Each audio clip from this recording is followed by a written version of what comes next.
Hello friends, તો સ્વાગત છે તમારું મારી ચેનલ બિંદીઝ હોમ કિચનમાં। તો આજે હું તમારી સાથે શેર કરવાની છે કેળાની લાઈવ વેફરની રેસીપી। તો કેળાની વેફર તો બધાની ફેવરેટ જ હોય છે, પણ આજે આપણે ઘરે જ એકદમ ટેસ્ટી અને ક્રિસ્પી એવી કેળાની વેફર બનાવીને તૈયાર કરીશું। તો તમે સાંભળી શકો છો કે એકદમ ક્રિસ્પી અને ક્રન્ચી વેફર બની છે। તો આજે આપણે ઘરે બનાવીશું એકદમ સરળ અને સિમ્પલ રીત સાથે। તો કેળાની વેફર બનાવવા માટે મેં અહીંયા કાચા કેળા લીધા છે। તો આપણે આ રીતના એકદમ લીલા અને કાચા કેળાની પસંદગી કરવાની છે। તો આપણે કેળાને કાપીને તેની ઉપરથી તેનો ગ્રીન બધો જ પાર્ટ જે છે તે છરીની મદદથી છોલીને કાઢી લેવાનો છે। તો એક વસ્તુનું ખાસ ધ્યાન રાખવું કે બધું જ એનો ઉપરનો ગ્રીન પાર્ટ હોય છે તેને કાઢી દેવાનો છે, કેમ કે એ રહી જશે તો જે આપણી વેફર છે એ ક્રિસ્પી નહીં બને અને સોગી થઈ જશે અને ચવડ થઈ જશે।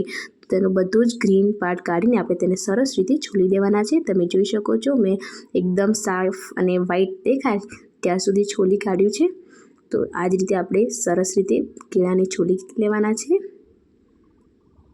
મેં અહીંયા સરસ રીતે કેળાને સરસ છોલીને તૈયાર કરી લીધા છે। બીજા કેળા પણ છોલી લઈશું અને આપણે એકદમ ગરમા ગરમ વેફર ઉપર નાખવા માટે મેં અહીંયા 1 ચમચી સેંધવ મીઠું નાખ્યું છે અને 1 ચમચી મેં અહીંયા કાળા મરીનો પાવડર નાખ્યો છે અને તેનો સરસ મસાલો તૈયાર કરી લીધો છે કેળાની વેફરના ઉપર સ્પ્રિંકલ કરવા માટે।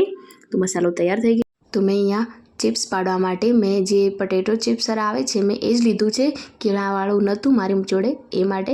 તો આપણે પહેલાં તમને ડાયરેક્ટ કેળાની વેફર પાડતા ન ફાવે તો આ રીતે તમે પહેલાંથી પાડીને પણ મૂકી શકો છો।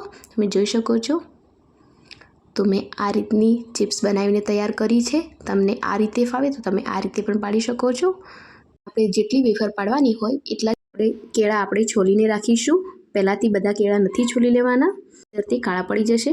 હવે કેળાની વેફર આપણી લાલ ના પડે એ માટે મેં અહીંયા 1 ચમચી સીંધું મીઠું લીધું છે, એમાં થોડું પાણી એડ કર્યું છે અને તેને સરસ રીતે મિક્સ કરી લીધું છે। એમાં મૂકી દઈશું તેને। થોડું તેલ સરસ ગરમ થઈ ગયું છે। હવે આપણે સ્લાઇસરની મદદથી ડાયરેક્ટ જ ચિપ્સ પાડી લઈશું કઢાઈમાં।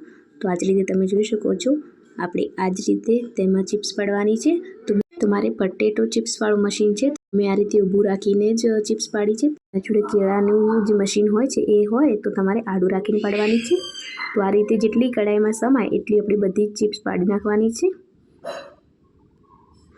તો ગેસની ફ્લેમ આ ટાઈમે આપણે હાઈ રાખવાની છે અને હાઈ ગેસની ફ્લેમ પર જ આપણે બધી ચિપ્સ જેટલી કઢાઈમાં સમાય એટલી પાડી નાખવાની છે। આપણે તેમાં ગેસની ફ્લેમ લો કરીને મીઠાળું પાણી 1 ચમચી એડ કરી લેવાનું છે। તો પાણી એડ કર્યા બાદ આપણે ગેસની ફ્લેમ લો રાખવાની છે અને તેને આ રીતે સરસ રીતે હલાવતા જતાં તેને ફ્રાય કરી લેવાનું છે। તો ચિપ્સને તળાતા લગભગ 3 મિનિટનો સમય લાગે છે। તો આ રીતે આપણે સરસ રીતે તેને કન્ટિન્યુઅસલી હલાવતા જઈશું અને તેને સરસ રીતે ફ્રાય કરી લઈશું। ગેસની ફ્લેમ લો જ રાખીશું। તમે જોઈ શકો છો કે ચિપ્સ આપણી સરસ રીતે ફ્રાય થઈ ગઈ છે। હવે આપણે તેને બહાર કાઢી લેવાની છે।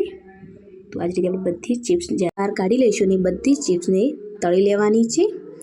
તો આપણે બધી જ ચિપ્સને તૈયાર કરી લીધી છે। હવે આપણે ગરમા ગરમ ચિપ્સ ઉપર જે આપણે બનાવેલો મસાલો સ્પ્રિંકલ કરી લઈશું। તમે જોઈ શકો છો કે કેટલી ક્રિસ્પી આપણી ચિપ્સ બનીને તૈયાર થઈ ગઈ છે। એકદમ ક્રન્ચી અને ક્રિસ્પીનો અવાજ પણ આવી રહ્યો છે। અહીંયા અડધી ચિપ્સ પર મરચું પણ સ્પ્રિંકલ કર્યું છે।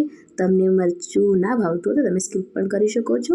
તો મેં અડધી પર મરી મસાલો અને અડધી પર મરચું પણ સ્પ્રિંકલ કર્યું છે। તમે જોઈ શકો છો કે આપણે એકદમ ટેસ્ટી અને ક્રન્ચી અને ક્રિસ્પી એવી કેળાની લાઈવ વેફર બનીને તૈયાર થઈ ગઈ છે। તો ફ્રેન્ડ્સ, રેસીપી એકવાર જરૂરથી ટ્રાય કરજો અને વિડીયો ગમ્યો હોય તો વિડીયોને લાઇક અને મારી ચેનલને સબસ્ક્રાઈબ કરી નીચે આપેલ બેલ આઇકોનને પ્રેસ કરવાનું ના ભૂલતા। ફરી મળીશું આવી નવી રેસીપી સાથે, ત્યાર સુધી